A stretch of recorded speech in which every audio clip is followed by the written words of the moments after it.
La transition est un peu difficile, vous en conviendrez, mais on va quand même essayer. Bonjour à tous, bonjour à toutes. Merci d'avoir bravé les réveils douloureux et la pluie pour venir jusqu'à nous et pour participer et assister à cette table ronde avec un titre un peu provocateur, témoigner de sa foi en entreprise, est-ce une mission impossible? Récemment, sur le site web d'Aletheia, le frère dominicain Jean-Thomas de Bourgard faisait ce constat. Jésus aurait fondé les témoins de Jéhovah ou les Mormons, se demandait-il. Quand vous marchez dans les rues d'une grande ville ou que vous sortez d'un métro, si deux hommes vous abordent avec un grand sourire pour vous parler de Dieu, il y a fort à parier que ce soit des témoins de Jéhovah ou des Mormons. Et dans le meilleur des cas, ce sont des protestants évangéliques. Et d'ajouter, le problème de cette histoire, ce ne sont pas les témoins de Jéhovah ou les Mormons ou les protestants évangéliques, qu'il ne faut d'ailleurs pas situer exactement sur le même plan. Non, le problème vient de nous. Alors, c'est un prêtre dominicain, donc il dit comment se fait-il que la description d'un disciple missionnaire par Jésus soit associée dans les mentalités contemporaines à tout, sauf aux catholiques? Mais on pourrait globalement étendre plus largement aux chrétiens. C'est la même honte qui devrait nous étreindre lorsque nos contemporains associent presque exclusivement la prière et le jeûne aux musulmans. Et nous, on pourrait ajouter que c'est souvent la même chose sur le lieu de travail, puisque nous sommes souvent confrontés au fait que les seuls qui osent parler de leur foi, eh bien, finalement, ce sont rarement les chrétiens. C'est parfois compliqué de parler du Christ à nos collègues de bureau ou à notre patron. Et donc, est-ce qu'il est souhaitable d'afficher explicitement sa foi? Comment rejoindre les collègues pour leur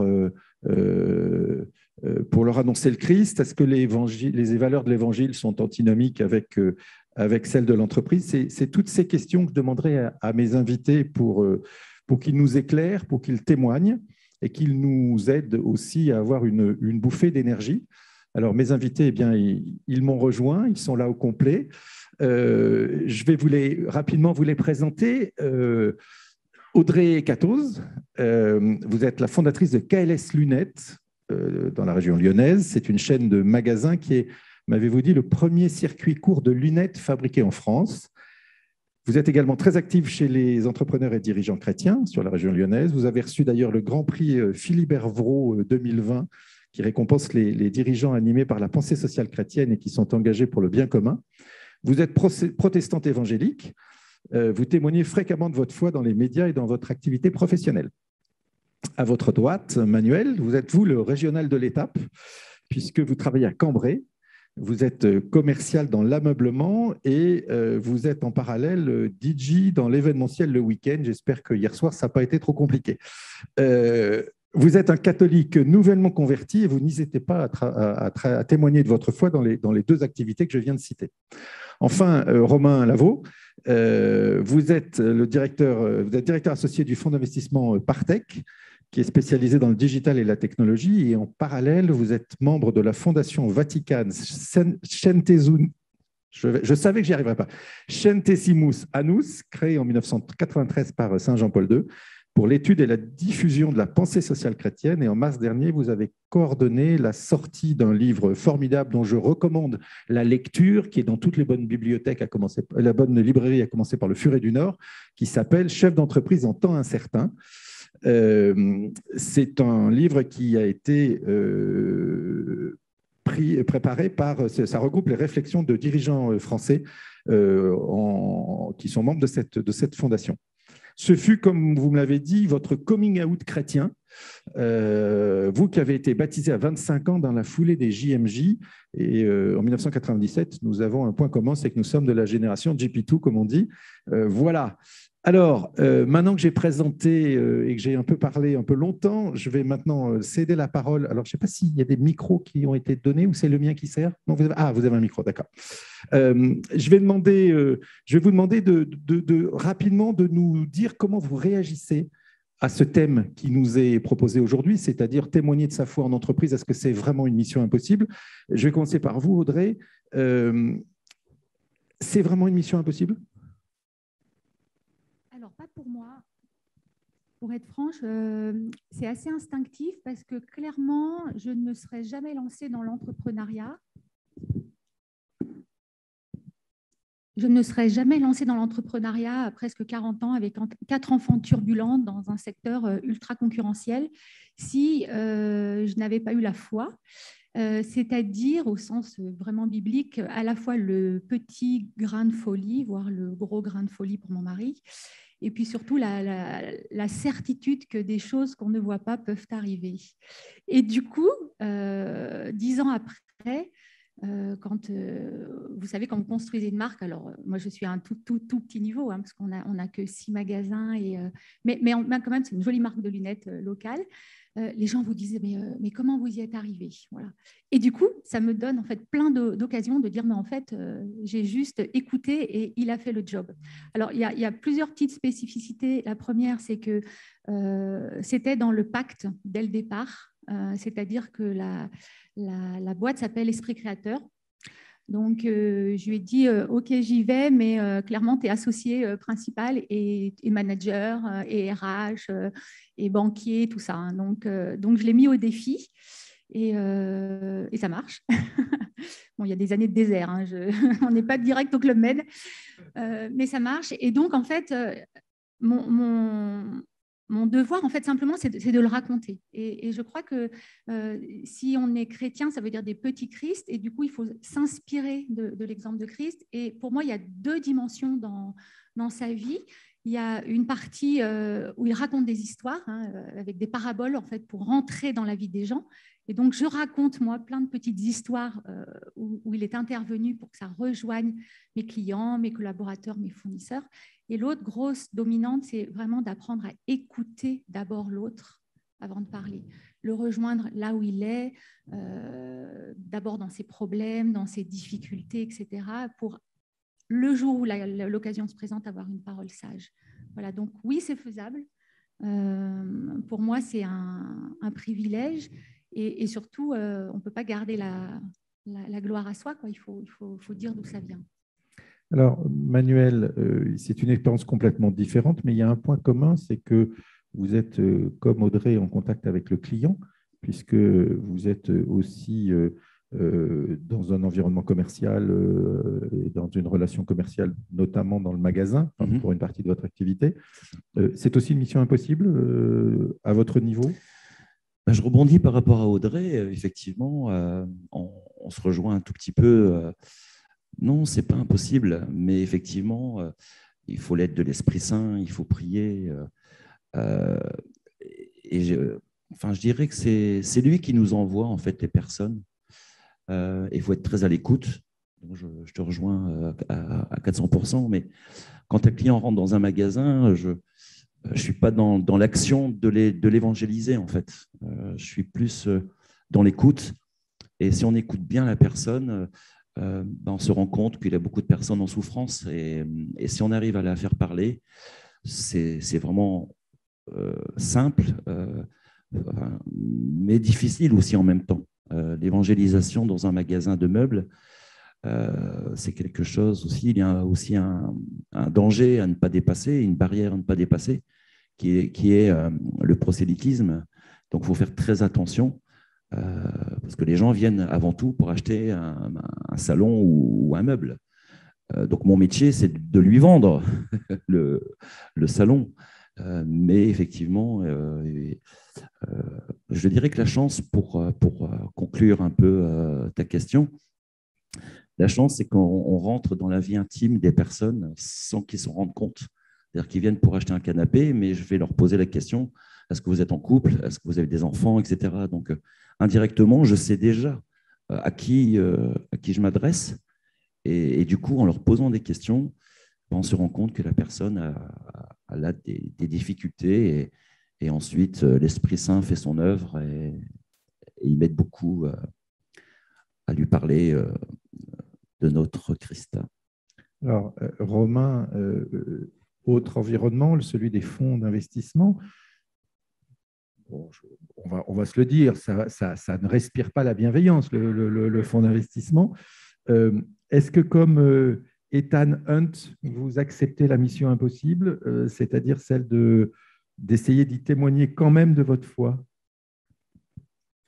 Alors moi, j'ai une immense admiration pour ceux pour qui c'est naturel et facile de témoigner de leur foi en entreprise, parce que pour moi, c'est exactement l'inverse. Moi, ça a longtemps été mission impossible, et jusqu'à il n'y a pas très longtemps, jusqu'à mars dernier, jusqu'à la publication de ce livre, j'étais un catho bien planqué, moi. On ne parlait pas du tout de ma foi dans mon univers professionnel, mais jusqu'au point de l'occulter moi-même. C'est-à-dire que le lundi matin, au moment où je démarrais ma semaine de travail, hop, mettez Dieu en parenthèse jusqu'au vendredi soir. Et ça, en fait, c'est une vraie cassure. C'est une source de... voilà, d'ailleurs, c'était un motif de confession régulier, c'est-à-dire que c'était une souffrance, et pour autant, on ne s'en sort pas. On se dit comment je fais concrètement parce qu'on a peur du regard des autres, et qu'on soit d'ailleurs jeune diplômé qui démarre ou chef d'entreprise, il y a toujours le regard des autres dans une société où voilà, être chrétien, surtout pratiquant, et de le dire, ça n'est plus la norme. Et je me suis aperçu que avant de pouvoir même témoigner, il y a un travail de conversion sur soi-même, un travail de conversion intérieure extraordinaire à faire. Et donc, ça, c'est vraiment la première étape. Et ça veut dire des choses simples. Ça veut dire s'autoriser à prier sur son lieu de travail. Et ça, ce n'est même pas un témoignage, personne ne le sait. Vous prenez 20 secondes pour un autre père avant de démarrer une réunion, ça change tout, en fait. Vous vous mettez en présence du Seigneur. Et d'ailleurs, j'aime beaucoup cette phrase, j'ai comprise hier pendant la messe, très belle, à la Treille. Se mettre en présence du Seigneur. Le Seigneur, il est toujours là. Il habite en nous, il est toujours là. C'est à nous de nous mettre en sa présence. Et ça n'appartient qu'à nous. C'est un geste facile. Il est toujours là, il ne nous quitte pas. Donc, se mettre en sa présence, s'autoriser à prier. Et une fois qu'on a fait ça, une fois qu'on est capable de ne pas fermer, de ne pas ouvrir et fermer cette parenthèse et de s'unifier, d'être la même personne, de celle qui prie le dimanche et de celle qui travaille le lundi jusqu'au vendredi, ensuite, on peut témoigner. Témoigner, ça veut dire aussi faire exemple. Et donc, en quoi est-ce que la manière d'être, ma manière d'agir, de décider dans mon monde professionnel reflète ma foi? Alors ça, c'est quelque chose qui est ressorti quand on a préparé cette table ronde. Manuel me disait, si on est catho, si on est chrétien, il faut qu'on vive en chrétien, qu'on respire en chrétien, il faut qu'on le voit sur son lieu de travail. C'est quelque chose qui fait écho, ce que Romain vient de dire, c'est quelque chose qui fait écho? Complètement, parce que l'évangélisation de rue, je l'ai déjà fait aussi. Donc on évangélise dans la rue et ensuite la personne, on ne la voit plus. Mais au travail, on passe 8 heures par jour avec la personne. Et forcément, il faut non seulement témoigner, mais il faut être acteur de ça. Et ce n'est pas quelque chose de très, très, très, très simple. Quand vous avez vos collègues, je prends par exemple ma collègue, elle est en chemin, et on avait évoqué le pardon, et qu'on reçoit une lettre commandée de son patron avec un avertissement, et que votre collègue vous dit moi, à ta place, je ferais ça, il faut que je lui mette en place ce que je lui ai dit, le pardon. Donc, il faut que je pardonne aussi mon patron, malgré je ne suis pas d'accord avec sa lettre commandée. Donc, il faut être effectivement acteur de ce que l'on dit. Et c'est 8 heures par jour. Et la seule façon, bien sûr, c'est la prière. Ça, c'est évident qu'on demande à l'Esprit Saint d'être avec nous, c'est sûr. Alors, ça, on va y revenir. Une question, je vais demander peut-être à Audrey, je vous interrogerai tous les trois sur le sujet, mais à Audrey, parce que c'est elle qui l'a évoqué en premier. Vous avez tous mentionné l'importance de l'écoute comme un prérequis au témoignage, c'est-à-dire qu'il n'y a de témoignage que s'il y a eu écoute. Pourquoi est-ce si important d'après vous? Audrey peut-être, et puis après, je vous demanderai… D'abord parce que c'est la base de toute relation. Donc, on a besoin de ces moments-là qui permettent de créer un climat de confiance, et encore plus aujourd'hui. Aujourd'hui, enfin, dans mon métier commerce, mais toi aussi, on peut tout acheter en 3 clics sur Internet à n'importe quelle heure. Donc, pour que la personne elle fasse l'effort de venir encore dans un petit commerce de quartier, il faut qu'elle trouve autre chose. Et du coup, les gens, quand ils arrivent avec vraiment des besoins importants en matière d'écoute. Ils racontent leur vie, ils ont besoin de se sentir à l'aise. Donc, ça veut dire déjà que dans l'environnement de travail que vous allez créer autour de vous, si vous souhaitez rentrer dans cette démarche de témoignage, vous devez créer des conditions favorables d'écoute. Ça veut dire un bureau agréable, avec des couleurs, le petit côté un peu cocooning, proposer du thé, du café. Enfin, déjà, ça passe par ce genre de choses pour que les gens se sentent à l'aise. Et puis, l'écoute, vous l'avez peut-être, s'il y a des étudiants en école de commerce, c'est aussi plein de petites techniques de communication non verbale. Hein. C'est-à-dire que dans le regard, dans la capacité à reformuler, dans la capacité à s'approcher de la personne, éventuellement lui toucher le bras. Donc c'est tout votre corps qui est engagé dans cette relation. Et l'écoute, d'abord, c'est gratuit. C'est-à-dire qu'on ne sait pas où ça va nous amener.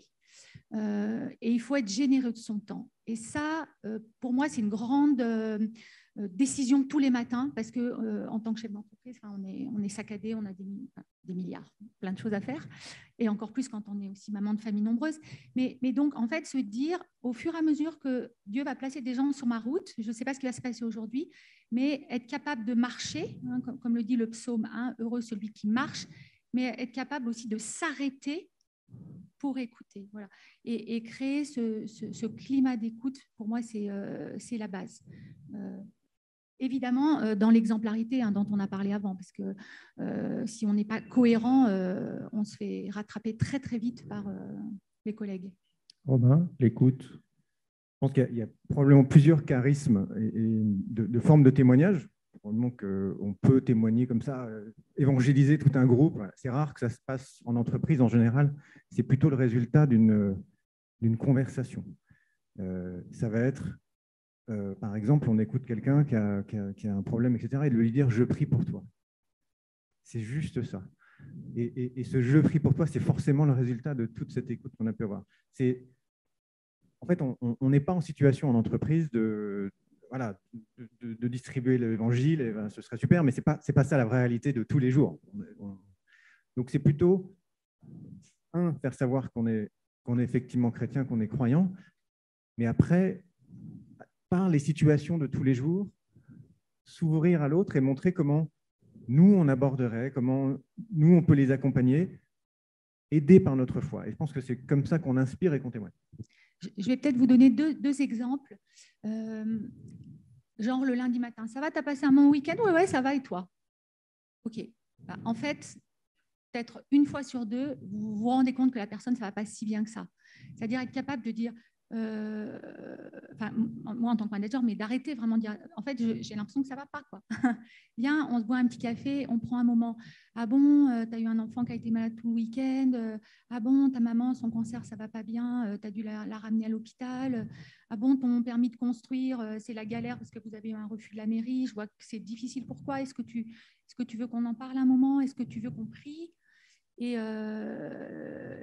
voilà, prendre ce temps de dire, mais en fait, non, ça ne va pas. Et je suis là aussi. Enfin, on n'est pas juste des machines de travail. L'adage, on laisse ses problèmes à la porte de son travail, c'est n'importe quoi, on nous bourre la tête avec ça, mais en fait, dans la vraie vie, ça n'existe pas. Donc là, être capable de dire, effectivement, écoute, ça me touche ce que tu dis. Ça me touche ce que tu vis. Et voilà, le dire avec... il faut le croire, hein, parce que ce n'est pas un truc qu'on dit... sans une vraie réalité derrière. Est-ce que tu veux que je prie pour toi? Rappelle-moi le nom de ta maman. C'est quand le prochain examen? Écoute, je le note. Je me fais une petite note et j'aurai à cœur de la porter dans la prière. Et c'est peu, et en même temps, c'est beaucoup, parce que vous allez vous rendre compte que si vous osez le faire, il y a très peu de personnes qui vous disent non. Les gens, ils disent soit j'y crois pas trop. Je dis au pire, c'est gratuit, hein, au pire, tu n'as rien à perdre. Et puis au mieux, il se passe quelque chose. Et donc, voilà, vous allez voir que ça ouvre des petites portes. Alors après, il ne faut pas oublier de demander des nouvelles, hein, parce que sinon, ça ne sert à rien. Hein. Donc, ça demande un peu de suivi, mais ça marche. Mais Audrey, je vais me faire l'avocat. Alors, vous pouvez poser vos questions en envoyant des SMS qui me seront relayés. Vous avez le numéro là. Moi, je vais me faire l'avocat du diable. Pardon dans ce lieu, mais c'est quand même très intrusif. C'est-à-dire que, OK, compris pour quelqu'un en se disant « il ne va pas bien, je vais prier pour lui », mais ça me regarde et je fais mon truc. Mais d'aller lui dire « tiens, tu viens, on va prier » ou « est-ce que tu veux que je prie pour toi ?» ça ne m'étonne pas qu'ils disent rien ou qu'ils ne soient pas contre, parce que finalement, on peut être tellement estomaqué qu'on n'ose pas dire non. Alors, en matière de relations, est-ce que ce n'est pas un peu un truc de nana, je m'adresse aux filles de la salle, d'être capable quand même de rentrer dans un cœur à cœur assez rapidement, enfin, si on le souhaite, hein, oser tomber les masques. Alors, et peut-être même, je dirais, de nana quadra, quinca bientôt, hein, c'est-à-dire qu'il y a un moment où on se dit dans la vie, ça suffit de paraître, soyons vrais, ce qu'on le fait, on le fait avec son cœur, on y cherche du sens. Je suis la seule à penser ça, il n'y a personne qui lève la main là? Merci. Donc, il vaut mieux être une nana quinca qu'un vieux mâle blanc. Non. De 50 ans. D'accord, on a compris. Je dis qu'on se complète mutuellement et que je pense qu'on peut rentrer là-dedans et ça fait du bien, en fait. Voilà, c'est se faire du bien. Oui, mais ça, d'accord. Mais moi, je me place à la place de la collaboratrice ou du collaborateur qui a passé un mauvais week-end, machin, et à qui vous dites, à qui tu dis ou à qui vous pourriez dire, viens, on va prier ensemble.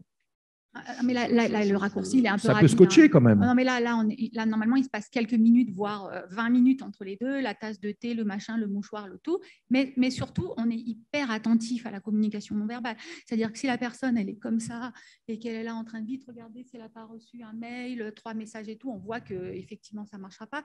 Mais si la personne, elle s'approche, tout ça, ça se détecte dans le corps, dans l'attention, dans l'émotion, dans le ton de la voix, etc. Donc, il faut être dedans. Après, il faut être aligné aussi avec effectivement, écouter. Il faut pas faire du rentre dedans, mais je crois qu'on peut oser. Par contre, je voudrais juste rajouter un point pour moi hyper important. Il faut faire hyper attention au vocabulaire qu'on utilise.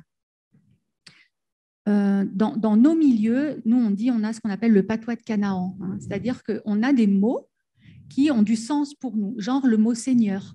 Alors, le mot Esprit Saint, je ne vous en parle même pas.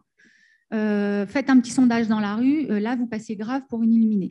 Par contre, Dieu, on peut y arriver, et vous vous rendez compte qu'en fait, il y a plein de gens qui ont la même quête que vous. Et donc, ce n'est pas d'arriver avec notre vocabulaire et balancer notre truc, c'est de comprendre, mais en fait, c'est quoi ta quête? C'est quoi? Elle est où ta source?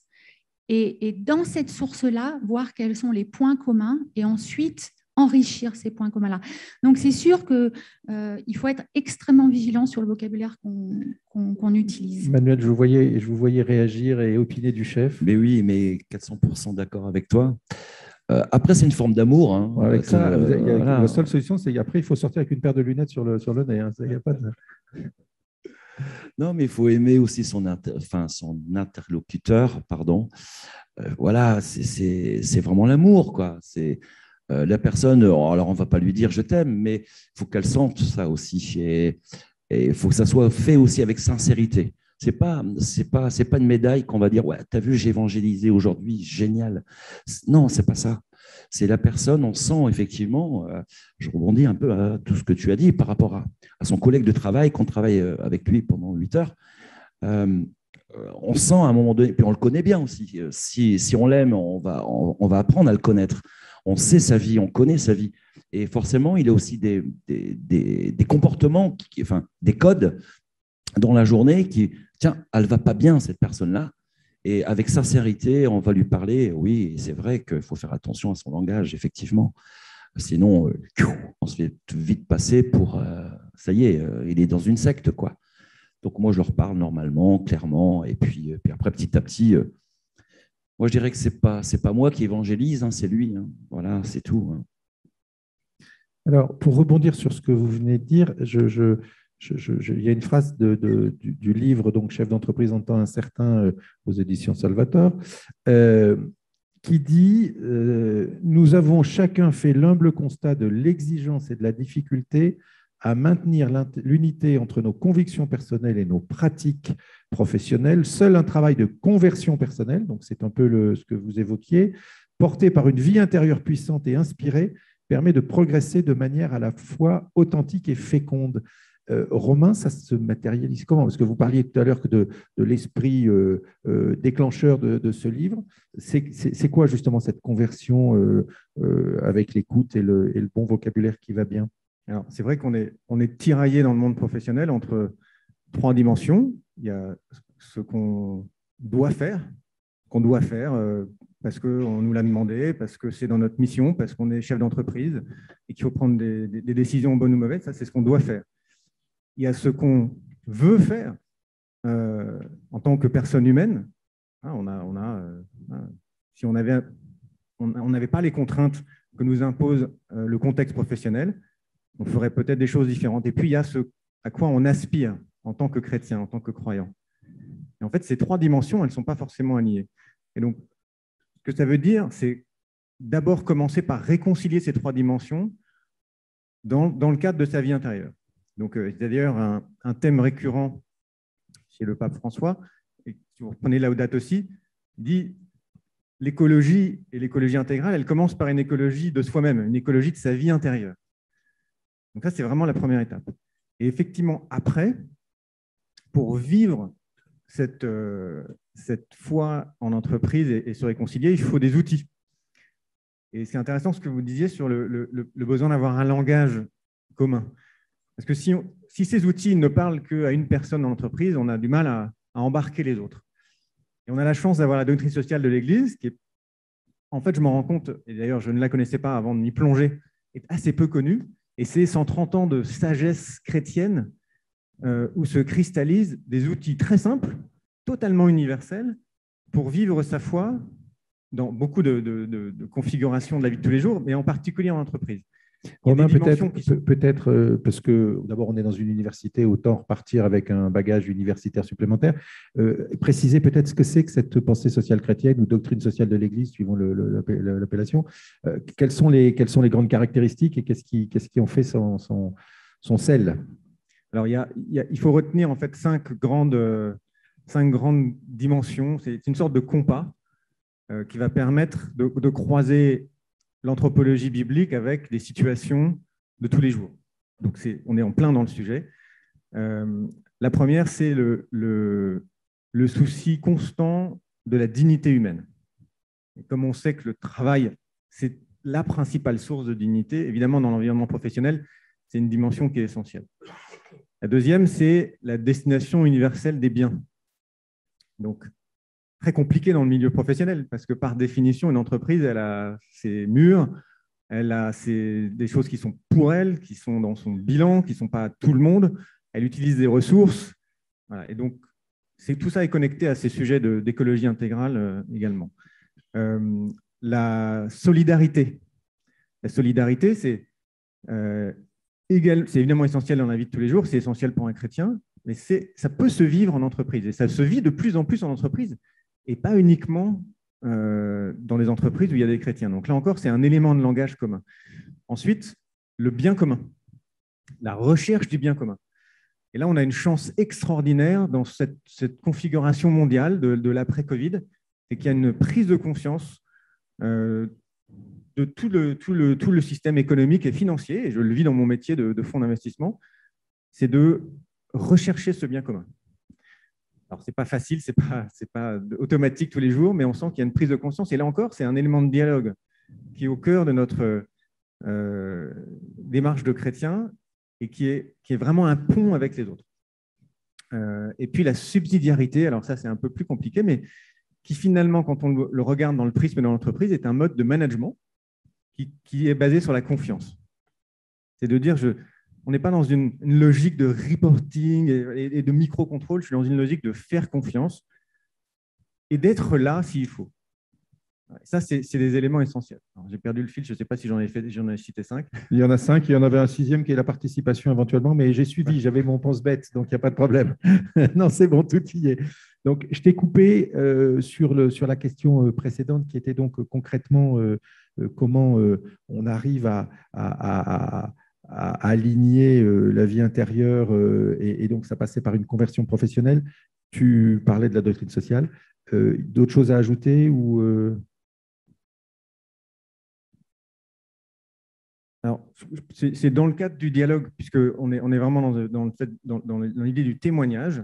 La déontologie sociale est à la fois une manière de vivre sa foi en entreprise, donc c'est quand même une manière de se rendre légitime dans le témoignage. C'est la première étape, mais les éléments de cette doctrine sont des éléments de discussion extrêmement profonds. J'ai la chance et la richesse d'avoir des associés musulmans pratiquants, des associés juifs pratiquants, avec un immense respect les uns entre les autres. Et en fait, on se retrouve sur ces valeurs. Et c'est ça qui est extraordinaire, parce que si je leur dis doctrine sociale de l'Église, ils partent en courant, ils ont fermé leurs oreilles. Je leur parle de bien commun, de dignité humaine, de solidarité. On discute, on parle et on avance. Tout à l'heure, vous avez tous évoqué la prière, la vie personnelle, la vie intérieure que vous pouviez avoir pour vous porter dans votre témoignage. Qu'est-ce que vous pourriez donner comme conseil à des chrétiens plus tièdes, comme moi, par exemple, mais comme peut-être certains, j'ai des noms dans la salle. Qu'est-ce que je peux faire pour… parce que nous ne serons jamais des saints, même si nous aspirons tous à la sainteté. Manuel, qu'est-ce que… Moi, ce qui me bluffe, c'est vos histoires, Manuel ou Romain, c'est-à-dire une conversion plus récente, et notamment celle de Manuel. Donc, qu'est-ce que je peux faire, moi, pour être moins tiède? Et donc, témoigner… Moi, je dirais que c'est quelque chose d'assez personnel, finalement. Chaque chrétien a son parcours. Et c'est bien aussi parfois aussi de se poser les bonnes questions, enfin se poser ces questions-là, c'est comment je suis, moi, en tant que chrétien. Et en se posant ces questions-là, on a aussi ces réponses et de se dire, voilà, bon, je vais prendre mon cas. J'ai été donc converti il y a 6 ans. Et la première question, c'est Seigneur, pourquoi, qu'est-ce que tu veux de moi? Qu'est-ce que tu attends de moi? Et on a tous chacun un charisme. Et du coup, voilà, le charisme, c'est le commerce. Et voilà, et j'ai tout de suite trouvé ce charisme-là. Et du coup, une fois qu'on a déterminé un peu ce qu'on est, je ne sais pas si vous comprenez ce que je veux dire, mais une fois qu'on a déterminé, voilà, je suis dans l'Église, Seigneur, ok, je sais ce que tu veux de moi, ça peut effectivement faciliter le côté d'évangélisation. Alors, oui, pardon. Alors, par rapport à la prière, puisque c'était votre question, avec mon associée qui est aussi croyante, on essaye de mettre vraiment la prière au cœur de tous les dossiers de l'entreprise, que ce soit la stratégie de développement, le financement, les recrutements, etc. Et donc, on le dit aux équipes et on le dit de 2 manières qui sont une façon de témoigner. La première, c'est qu'on prie pour dire merci, c'est-à-dire quand il y a eu quelque chose de positif qui a fonctionné, on dit merci à l'équipe, mais on dit merci à Dieu et on dit, c'est quand même incroyable de voir comme, voilà, on croit en un Dieu qui agit et qui fait bouger les choses. Je vais vous donner un exemple. Une des premières très grosses factures que j'ai eu à payer, parce qu'on est quand même assez rapidement confronté à des logiques de financement dans l'entrepreneuriat, c'était pour payer les protos, donc les premières collections de mes lunettes. Et à l'époque, je n'avais même pas encore constitué la société. Je travaillais comme commercial dans l'industrie de la lunette. Je vendais des machines pour des usines. Et donc, j'investissais toutes mes commissions pour créer mes propres collections. Donc, on se retrouvait avec 2 cycles de vie très différents, puisque quand on vend une machine, on est sur des cycles de 18 mois à 2 ans. Et pour mes collections, j'étais sur un cycle de 4 mois, donc il fallait que je paye. Et j'avais plusieurs dizaines de milliers d'euros à payer. Et je n'avais pas le premier euro parce que j'attendais la fin d'une énorme livraison d'usine pour un groupe de luxe français. Et donc, je me retrouve en face du banquier parce qu'il avait eu la traite, la demande de paiement du fournisseur. Et c'était presque Noël et je commençais à être un tout petit peu stressée. Et là, d'être capable de dire, écoutez, je n'ai pas encore la solution, mais j'ai confiance en lui, ça va tomber au bon moment. Et effectivement, quelques jours avant l'échéance de la facture, j'ai reçu la commission d'une affaire que j'avais initiée plus de 18 mois avant. Et j'ai été payée, moi, la commerciale s'est payée vraiment tout à la fin, c'est-à-dire une fois que la machine a été vendue, testée, que le fournisseur a bien voulu payer 6 mois après, etc., et que ça arrive sur mon compte en banque. Et c'est arrivé pile poil au bon moment, à voilà, quelques centaines d'euros près, le montant dont j'avais besoin. Et si vous voulez, quand vous avez un miracle, hein, vraiment, parce que là, c'est un miracle, comme ça qui vous arrive, c'est presque aussi fort pour moi que quand il a ouvert la mer Rouge. Et ça sert à se souvenir qu'il est fidèle. Et donc, on le dit. On dit. Et donc, on dit ce que Dieu a fait. Et du coup, on dit aussi quelles sont, nous, nos fragilités de dirigeants. Un autre exemple, on a ouvert un magasin à Lyon, place Bellecour. 3 jours après avoir ouvert le magasin, ils ont monté un immense échafaudage pour refaire toute la façade et on n'avait pas été avertis. Donc, je ne vous dis pas, on était comme ça, un Jéricho, vous voyez, sur des centaines de mètres jusqu'en haut. Là, je peux vous dire que j'ai pleuré, hein, clairement, j'ai pleuré sur le trottoir devant le magasin. Et toute l'équipe a vu que j'étais vraiment scotchée parce qu'il y a eu un vice au niveau de la vente. Enfin bref, c'est dégueulasse, peu importe. Et j'ai dit, en fait, je ne sais pas. Je ne sais pas comment on va faire, mais on est arrivé là, ce n'est pas par hasard. Et je crois que Dieu va nous aider à trouver la solution. Et donc, on va prier ensemble pour ça. Faites-nous confiance, on va prier et faites-lui confiance, il va intervenir. Et on va y arriver en équipe, mais on n'est pas tout seul. Et donc, on prie avant tous nos dossiers. On dit merci quand ça s'est passé. Donc, on montre que Dieu a agi et qu'on lui fait confiance. Et on montre nos vulnérabilités de patron. Et ça, alors là aussi, il faut le faire à bon escient. Il ne faut pas faire flipper tout le monde. Hein. Il y a quand même un pilote dans l'avion. Mais c'est oser dire, c'est pas Dieu. On y arrivera ensemble. C'est pas Dieu le pilote dans l'avion. Si, c'est ça. Enfin, si aussi, bien sûr, clairement. Voilà. Romain, une réaction ou... Oui, parce que j'ai longtemps été chrétien tiède au travail, voire bien froid. En fait, ça passe par une première réalisation, c'est que chacun, là où vous êtes, vous n'êtes pas là par hasard. Et donc, vous avez une mission. On en parle ce week-end. Et donc, ça commence par cette question qui est « Quelle est ma mission de chrétien là où je suis ?» Et vous le disiez, Antoine, les fonds d'investissement, ce n'est pas un environnement super chrétien, a priori. Alors, il y a des fonds d'investissement chrétiens. Oui. Et on m'a posé cette question il n'y a pas très longtemps. Un patron de fonds chrétien qui me dit « Mais Romain, rejoins-nous, fais quelque chose de ta vie, de bien, voilà, bats-toi pour le bien commun à 100%. » Et je lui ai dit « Non, justement, ma mission, c'est d'être cette graine catholique au cœur d'un système qui ne l'est pas du tout. Et de contribuer à... Voilà, vous êtes le levain dans la pâte, vous êtes le sel de la terre. Ça. Exactement. Et à partir de là, on peut s'autoriser à en parler. Et alors, après, c'est la stratégie des petits pas. Hein. C'est-à-dire qu'il faut faire un premier pas. Après, le Seigneur vous pousse sur les suivants. Moi, mon premier pas, ça va vous faire rire, c'est très simple. Avant, quand je partais, ça nous est arrivé en famille de partir en pèlerinage en Terre Sainte. Moi, je disais à mes collègues, je pars en vacances en Israël.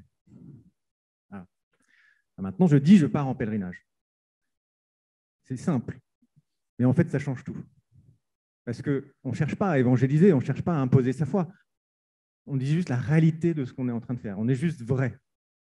Et être authentique, c'est ce premier pas. Et après, en fait, les autres suivent naturellement. Alors, il nous reste 10 minutes avant de prendre vos questions.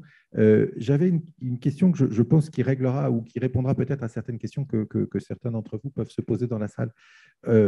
À cette table ronde, on a 2 dirigeants et 1 salarié.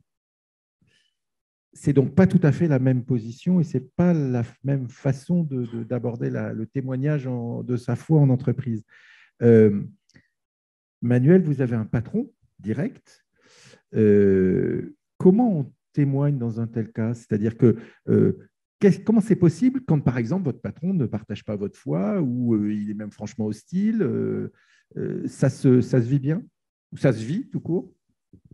Oui, ça se vit tout court. Bon, j'ai la chance d'avoir un patron qui se dit chrétien, donc voilà, c'est facile. Et oui, c'est ce qu'on disait en fait en début de nos différentes interventions. C'est être, et aussi il faut en parler, voilà, clairement, moi, la question, effectivement, le lundi, qu'est-ce que tu as fait dimanche? Ben, j'ai fait ça, etc. Et toi, Manu, voilà. Ben, moi, dimanche, je suis allé à la messe, par exemple, et je joue de la batterie le dimanche matin à la messe. Et ça permet en même temps, en disant ça, ça permet aussi de planter aussi le décor en disant, bah voilà, il est à l'église, enfin, il va à l'église. Voilà, ça permet tout simplement de dire qu'on est chrétien dans l'action, etc.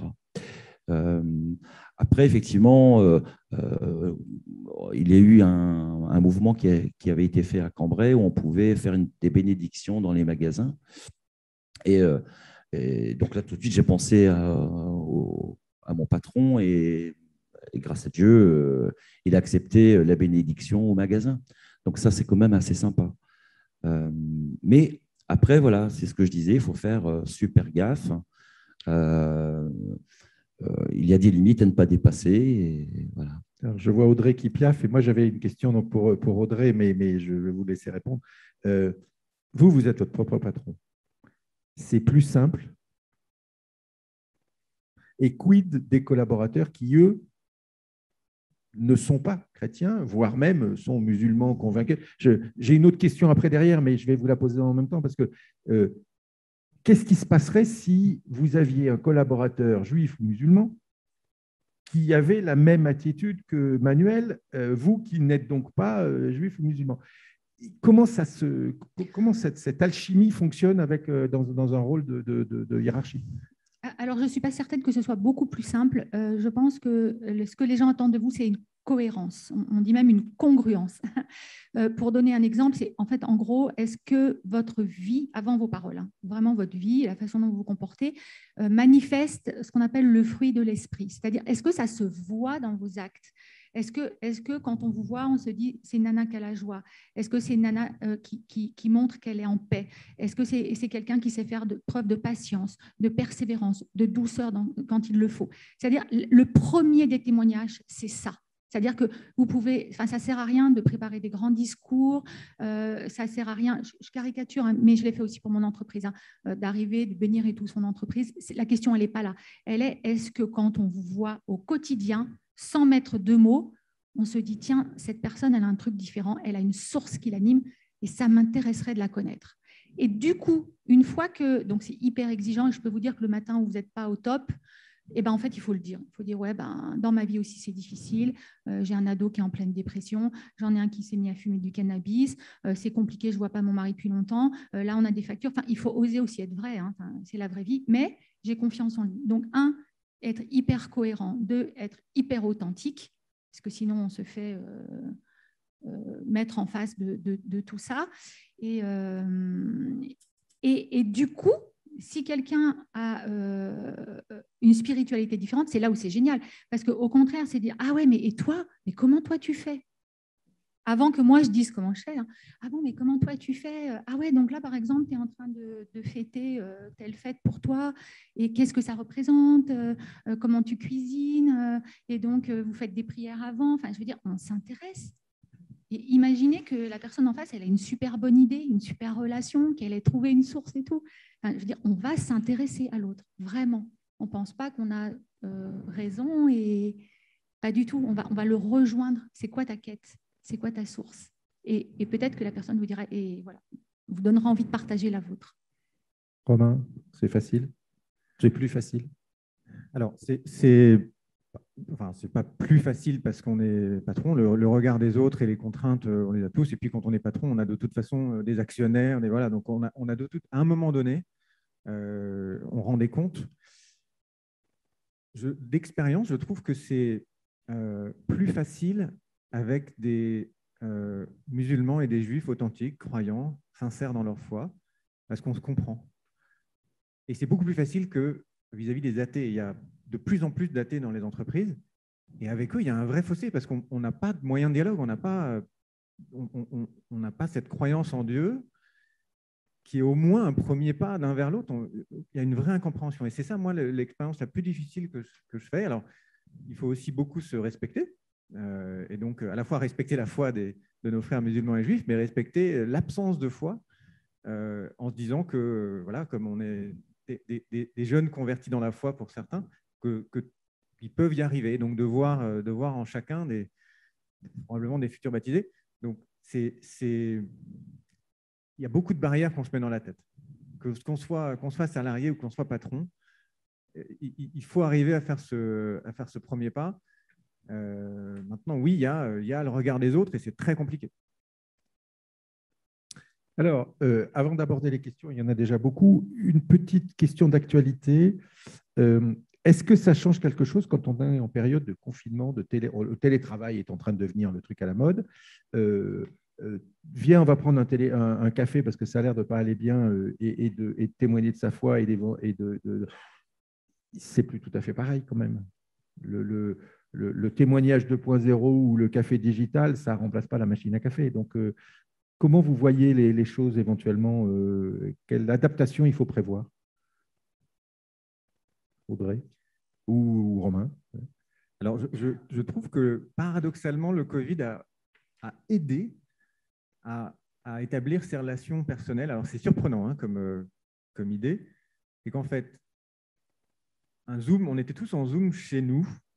On voyait nos objets. Et donc, on est rentré chez les gens. On est un peu rentré dans la sphère privée de nos collègues.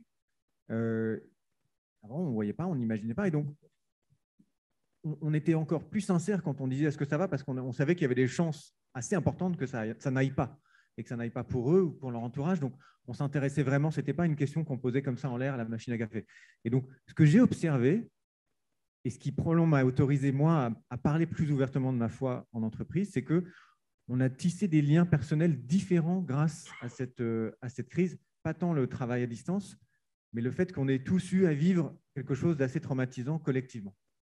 Alors, pour confirmer, quand on a préparé cette table ronde avec Manuel, dans l'arrière, dans le fond de la visio, il y avait le tableau de Sainte Faustine du Christ du Sacré-Cœur.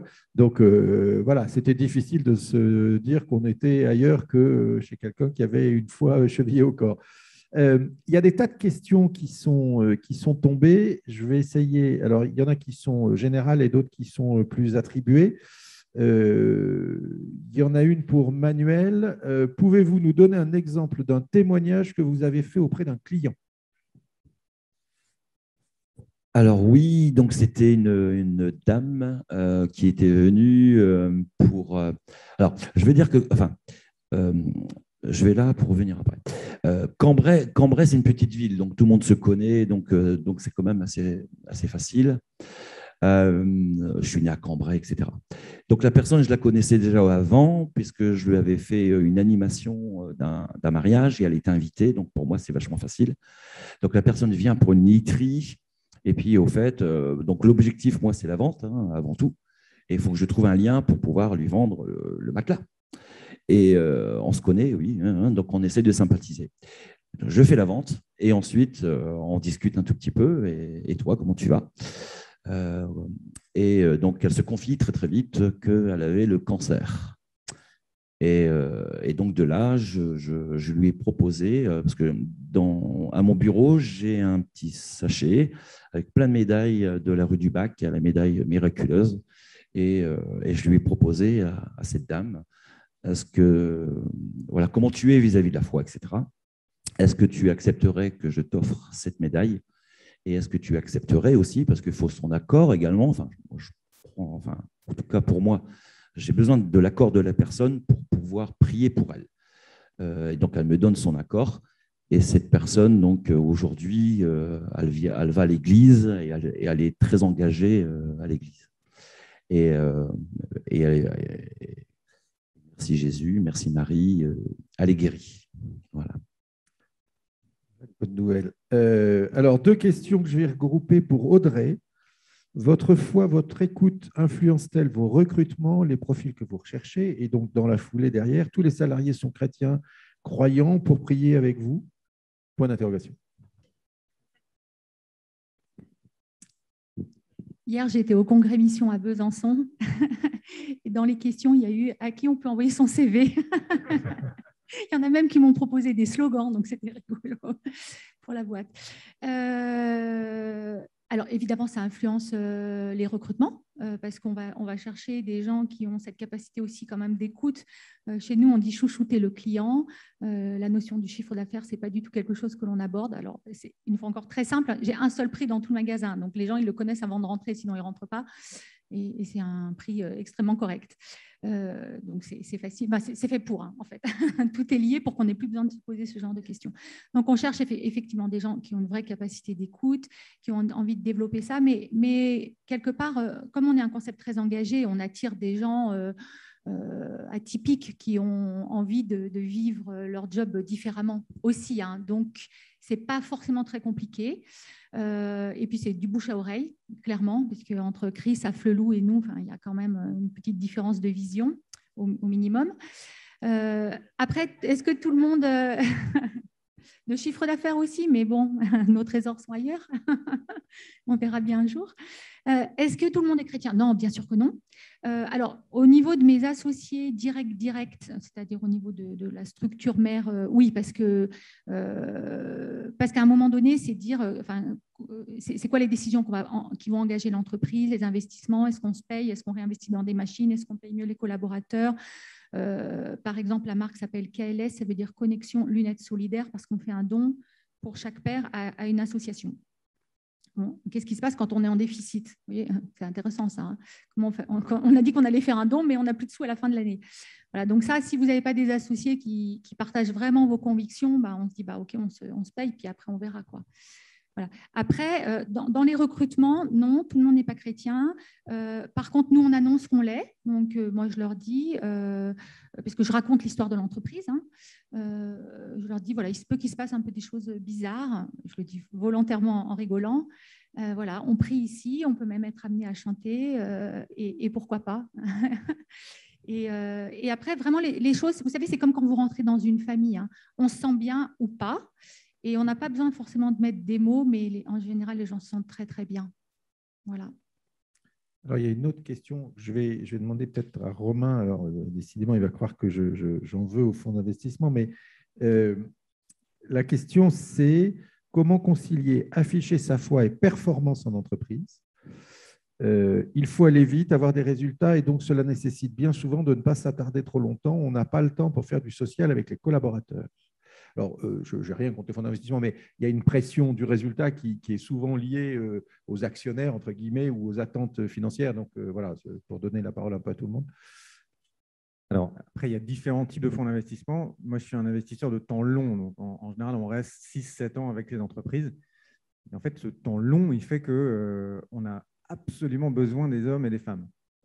Et donc, au contraire, il n'y a pas une pression contre les gens qui travaillent avec nous, que ce soit dans le fonds ou dans les entreprises. Au contraire, il faut les emmener. Donc, c'est presque encore mieux pour moi, encore plus un terreau d'expression de tous ces éléments de ma foi. Ensuite, c'est vrai que,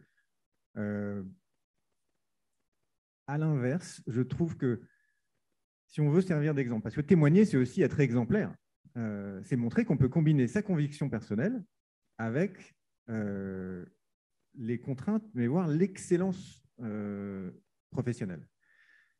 Et c'est peut-être le meilleur témoignage qu'on peut donner, c'est à la fois d'être un bon chrétien et un bon chef d'entreprise, un bon salarié, et d'être performant. Et donc, c'est ça, en fait, la vraie... et d'ailleurs, mon vrai objectif, hein, c'est d'arriver à montrer qu'on peut faire de la performance financière, puisqu'il s'agit bien de ça, dans un esprit chrétien. Et qu'il n'y a pas forcément besoin que ce soit un fonds labellisé, il y en a des très bons labellisés chrétiens, etc., pour le faire. C'est-à-dire qu'on peut le faire dans un environnement dans lequel, oui, a priori, la mission, elle se décrit assez mal en termes chrétiens. Et on s'aperçoit que derrière un objectif, va se poser toujours la question du comment, de qu'est-ce que ça veut dire, comment moi je me positionne par rapport à ça, et qu'est-ce que ça va permettre de faire. Et il y a quelque chose de fondamental qui se passe dans les fonds d'investissement en ce moment, c'est que, et ça aussi c'est un vrai fruit positif de cette crise, c'est que la recherche financière ne se sépare plus de la recherche de l'impact. Et c'est vrai pour les investisseurs qui mettent de l'argent, mais c'est vrai aussi pour les jeunes entrepreneurs qui ne conçoivent plus de lancer une entreprise sans cette recherche d'impact, et c'est indépendant de leur foi. Et c'est là encore un pont extraordinaire des témoignages et d'évangélisation, c'est qu'on se retrouve autour de cette recherche d'un impact social vers le bien commun. Et comme aujourd'hui, la plupart des jeunes entreprises qui se lancent, c'est ce qu'elles le veulent, on a l'opportunité aujourd'hui au niveau des fonds d'investissement de combiner cette performance avec l'impact. Alors, il y a une autre question qui est apparue pendant que tu parlais. L'entreprise est parfois le lieu de rapports de force et de confrontation, voire de conflits. Comment gérer ce genre de situation comme chrétien? Alors, je ne sais pas si ça inspire Audrey, Manuel ou Romain. Effectivement, il peut y avoir des conflits. Alors, nous, on est une petite structure, on est une trentaine de personnes, donc c'est pas. Et puis, c'est sur des magasins différents, c'est très familial, donc ce n'est pas des conflits lourds. Hein. Je ne suis pas dans des grands groupes de 180 000 personnes. Mais par contre, on peut mettre en place des techniques de communication, type communication non violente, c'est-à-dire apprendre à exprimer son ressenti, mettre des mots dessus, apprendre à confronter son manager de manière respectueuse, et tout manager est confrontable par définition. Apprendre à exprimer un besoin et avec donc une façon de communiquer qui part de son propre ressenti et du coup qui est forcément respectable, qui doit être respecté par les gens qui l'entendent et ménager vraiment des temps d'échange entre nous en fait pour déminer. Et la plupart du temps, en fait, les gens sont prisonniers dans leur conflit de leur propre mode de communication parce qu'ils n'ont pas acquis ces outils-là et il faut les mettre en place assez rapidement et ça démine et ça fonctionne et les gens sont vraiment reconnaissants parce qu'en fait, après, une fois qu'on fonctionne de cette manière-là sans s'emporter, sans juger, sans dire de mal, etc., en parlant de soi, en apprenant à écouter, ça fait du bien dans l'entreprise, ça fait du bien dans sa vie perso, dans sa vie de famille. Donc, là aussi, c'est toute une façon d'être qui a un impact hyper positif. Manuel? Oui, c'est vrai que le conflit, ça fait partie du travail, malheureusement. Hein. Voilà, on a chacun a ses soucis, et puis voilà. Et effectivement, il faut en parler. Il faut tout de suite dédramatiser le conflit. Voilà. Et oui. En fait, il y a plein, et d'ailleurs les librairies sont pleines de livres sur les techniques managériales pour gérer les conflits. Ça, c'est des techniques laïques, païennes, donc elles sont accessibles à tout le monde. La question, c'est, en tant que manager chrétien, à quoi j'ai accès en plus pour m'aider dans ces conflits? Et en fait, quelque chose que j'expérimente dans des situations un peu tendues, c'est au-delà de la situation avec une relation de travail, c'est de voir la personne. Et ça, c'est dur, hein, parce que si on est dans une discussion un peu agitée, on n'est pas d'accord, de voir la personne. Et derrière une personne, est-ce qu'on est capable, et c'est très dur, hein, est-ce qu'on est capable de se dire « j'aime cette personne » au sens où Jésus nous le demande. Alors, la plupart du temps, c'est un chemin, c'est l'Everest. Mais le fait de se poser cette question vous met dans une disposition totalement différente vis-à-vis de cette personne.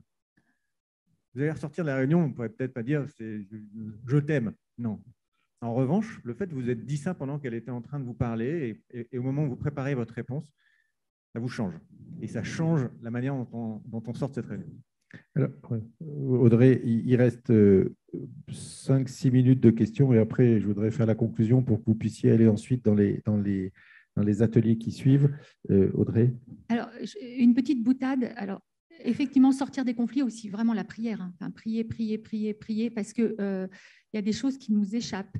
Parce que, en fait, là où c'est intéressant, c'est que quand vous allez commencer à vous repositionner en tant que manager chrétien, vous allez vous dire, donc, il y a plein de bouquins de management, c'est quoi être manager chrétien, tout ça, et on rentre dans les principes de subsidiarité, de copartage, de co-création, à des choses absolument extraordinaires. Nous, on est rentré dedans en bon élève, on a tout appliqué, tout, et à la fin, on s'est fait bouffer, en fait. C'est-à-dire qu'après, donc, on a mis les gens en responsabilité, on leur a fait confiance et tout, puis vous vous retrouvez, alors c'est pas arrivé beaucoup, mais quand même, le cas un peu alternatif, c'est la personne qui croit qu'elle sait qu'elle fait mieux que vous, hein, bien sûr, sauf qu'en fait, ça ne marche pas ce qu'elle dit, mais elle est persuadée que ça marche. Et elle ne comprend pas pourquoi, du coup, on ne la laisse pas aller au bout, puisque c'est le principe, c'est d'aller au bout du truc. Donc déjà, ça, c'est un peu compliqué à gérer. Et l'autre truc, c'est quand la personne, elle veut être calife à la place du calife, parce que vous l'avez tellement bien mis en subsidiarité, puis vous avez à cœur de faire grandir l'autre dans l'entreprise, de le faire évoluer, de le mettre au meilleur. Enfin, vous voyez, des trucs super bien d'un point de vue managérial. Et à la fin, des fois, vous avez juste envie de dire, mais enfin, en fait, juste tu le fais parce que je te paye pour le faire, quoi. Tu vois, en fait, à la fin, quand même à la fin. Je suis un peu ton patron, et tu es un peu mon salarié. Alors, bon, je caricature, mais c'est parce que, en fait, les conflits, vous rentrez avec un grand enthousiasme de dire je vais mettre ma foi au cœur de l'entreprise, ça va être différent et tout. Et des fois, on se retrouve dans des zones un peu trop. Donc là, il faut vraiment prier. Redonne-nous de la sagesse, montre-nous la lumière. Et on est vraiment sur le fil, hein, tout le temps. Donc, alors, priez. justement, un cas pratique. Il y a 2 questions et ça sera les 2 dernières. La première question, mon nom est en tête de liste d'un plan social après avoir naïvement avoué à mon appartenance catholique à un patron, il est mentionné franc-maçon. Une interrogation, est-ce que je mets mon beau suite du congrès à une formation professionnelle que je suis en ce moment? Qui répond? Alors, tout à l'heure, je serai sur le stand des entrepreneurs et dirigeants chrétiens pour pouvoir poursuivre ce genre de discussion. Je ne sais pas qui c'est, mais ça, c'est du lourd. Ouais, très compliqué. Pourquoi pas, si vous avez envie de le faire, un peu en mode baroud d'honneur, moi je dirais pourquoi pas. Après, est-ce que ça va déranger? Est-ce que ça va choquer? En fait, c'est ça. Est-ce que je suis une pierre d'achoppement pour ceux qui m'entourent dans la façon dont je vais me conduire? Puisque je veux quand même être un témoignage. Après, il y a la notion de quelle est ma place et est-ce que Dieu n'a pas une meilleure place pour moi ailleurs, même si c'est hyper difficile de se le dire à ce moment-là, hein. Mais ça rejoint un petit peu aussi comment je peux pardonner à mon patron un truc qui est hyper injuste. Alors, on va essayer d'apporter un tout petit peu plus de légèreté dans la question suivante. Comment oser communiquer sur sa foi par un outil comme LinkedIn, qui est un réseau professionnel, mais qui est censé être neutre? Et ça sera ma dernière question. Après, je vous laisse la conclusion. Alors, chez nous, entrepreneurs et dirigeants chrétiens, très facile. Vous mettez le logo déjà EDC. Voilà. Ça dit. Pub. La page de pub. Non, mais parce que c'est ça aussi, hein. Et puis 2-3 petits liens vers 2-3 sites, voilà quoi.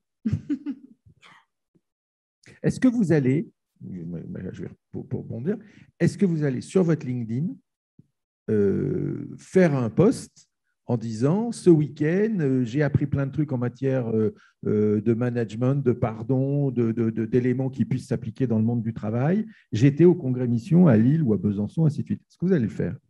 Et vous? Eh bien, je vais vous le dire, oui, mais il me faut juste une photo. Parce que je ne peux pas me faire un selfie. Non, voilà. Oui, j'envisageais sérieusement. Elle est là. Eh bien, je vais le faire. Non, mais sincèrement. Non, mais non, on n'est pas de moi, pas de moi. Le côté égocentrique, je le laisse à d'autres. Mais non, mais il y a des choses à raconter. J'ai croisé trois responsables d'entreprise et du monde qui m'ont apporté des témoignages formidables. Voilà, et c'est eux que je vais mettre en avant. Mais donc, blague à part, moi j'ai fait mon coming out catho sur LinkedIn. Quand la fondation m'a demandé de publier ce livre et de mettre mon nom sur ce livre, je me suis dit, bon, je ne peux plus me cacher. Et donc, j'ai fait l'inverse, je me suis montré et j'ai annoncé la sortie de ce livre avec voilà, ce qu'était la fondation, la donatrice sociale de l'Église. Donc, c'est pas simple. J'ai un peu hésité avant d'appuyer sur la touche. Et en fait, voilà, 1000 likes, énormément de témoignages. Alors, ça fait sortir plein de cathos planqués du bois. Donc, j'ai dit, ah, toi aussi, toi aussi. Alors, donc, maintenant, j'en ai plein autour de moi. Alors, c'est une vertu, hein, c'est que ça change énormément la relation professionnelle. C'est que c'est génial de savoir qu'on a ça en commun parce que de maintenant, on se croise et on peut échanger de manière complètement naturelle, alors qu'avant, je n'osais pas, je ne savais pas qui pensait quoi. Donc, si on a le courage de le faire, vous verrez, il y a beaucoup de bénéfices, beaucoup de fruits. Merci. Je vais vous demander, parce que c'est l'heure d'envisager la conclusion. En forme de conclusion, je voudrais vous demander à chacun 3 idées pour la route, pour tous ceux qui sont ici et puis pour nous aussi. Demain matin, il y a école, hein, comme dirait l'autre. Donc, on va retourner au bureau, si on n'est pas en télétravail. Qu'est-ce que j'embarque pour oser témoigner de ma foi et que ça ne soit plus une mission impossible? Manuel. 3 idées. Et si c'est les mêmes que celles qui ont été données avant, ce n'est pas grave. 3 idées, ouais, c'est l'amour. Enfin, voilà, moi, je vais voilà. Pour résumer, en fait, il faut aimer l'autre. Voilà, l'amour. Un autre mot, ça serait prière. Et puis, l'audace, il faut y aller, quoi. Et voilà. J'ai bien répondu ou pas? Très bien, vous reviendrez en 2e semaine. Audrey. C'était les devoirs à faire et j'ai un peu oublié. Donc, je vais essayer de manière spontanée. Effectivement, avant prier, parce qu'il y a des jours où on a envie de parler, des jours où on n'a pas envie de parler, et c'est OK. Voilà. Se dire que c'est OK, ce n'est pas une obligation. Ça veut dire que soyez vous-même, soyez authentique. Moi, j'essaye dans mon emploi du temps de mettre un déjeuner par semaine avec un cœur à cœur avec une personne, un petit déjeuner avec un cœur à cœur à une personne, et puis un moment en extra-pro dans les fédérations de parents d'élèves, etc. Voilà, et je le planifie et je sais que j'y vais voilà, pour être dans ce temps d'écoute, offrir ce temps d'écoute. Voilà. Alors, 3 choses très simples pour demain matin. Une prière, un sourire, une question.